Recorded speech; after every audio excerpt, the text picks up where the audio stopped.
எல்லாருக்கும் நமஸ்காரம்.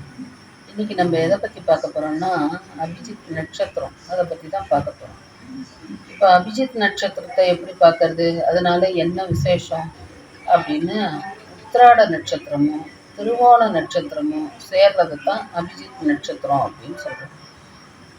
இந்த உத்திராட நட்சத்திரத்தில் ஒரு 12 நிமிஷம், இந்த திருவோண நட்சத்திரத்துலேருந்து ஒரு 12 நிமிஷம், மொத்தம் 24 நிமிஷம். 24 நிமிஷங்கிறது ஒரு நாழிகை. இந்த ஒரு நாழிகை, இந்த 24 நிமிஷம் இருக்குதுல, அதைத்தான் அபிஜித் நட்சத்திரம் அப்படின்னு சொல்கிறோம். இது பார்த்தோம்னா மாதம் வரும். இந்த 24 நிமிஷத்தில் நம்மளுடைய நியாயமான கோரிக்கை எது இருக்கோ அந்த ஆசையை நம்ம நிறைவேற்றிக்கலாம். அப்போ ஒரு 2 நெய் விளக்கு கோவில்லையோ அப்படி இல்லைன்னா வீட்லேயோ 2 நெய் விளக்கு ஏற்றி வச்சு நம்ம இதை தியானம் பண்ணிட்டோம்னா அந்த சமயத்தில் அந்த ஆசை நிறைவேறும். நியாயமான கோரிக்கைகள் மட்டும் வைக்கணும் அப்படின்னு சொல்லியிருக்கேன்.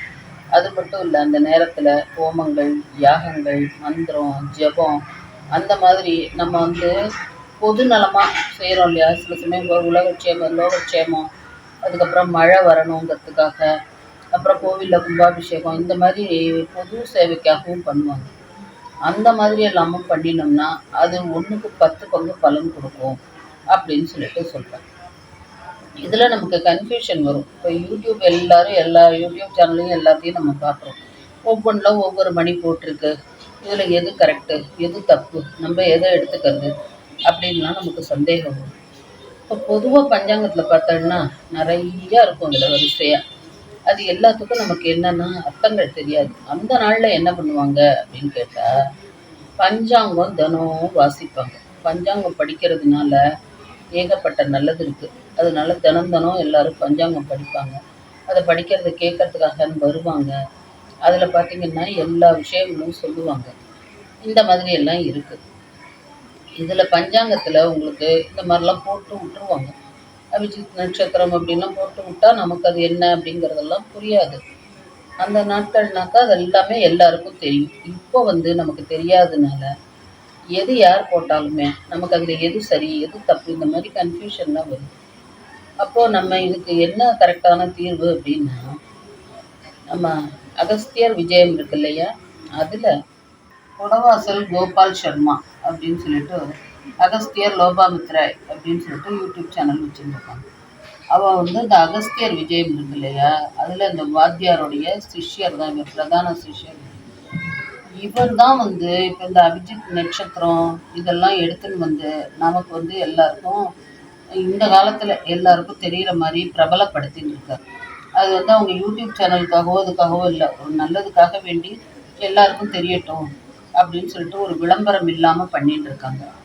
அது எடுத்து அப்புறம் நம்ம அதுலேருந்து டெவலப்மெண்ட்லாம் பண்ணி அவங்கவுங்க ஏதோ போட்டுன்னு இருக்காங்க. உங்களுக்கு கரெக்டாக தெரியணுன்னா நீங்கள் அந்த அகஸ்தியர் விஜயத்தை வாங்கி பார்க்கலாம், அல்லது அகஸ்தியர் லோபாமித்ரா சேனலில் போய் பார்க்கலாம். இது பர்ஃபெக்டாக இருக்கும்.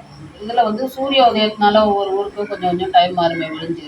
பட் அந்த 24 நிமிஷங்கிறது தான் அந்த முக்கியமான அந்த அபிஜித் நட்சத்திரங்கிறது.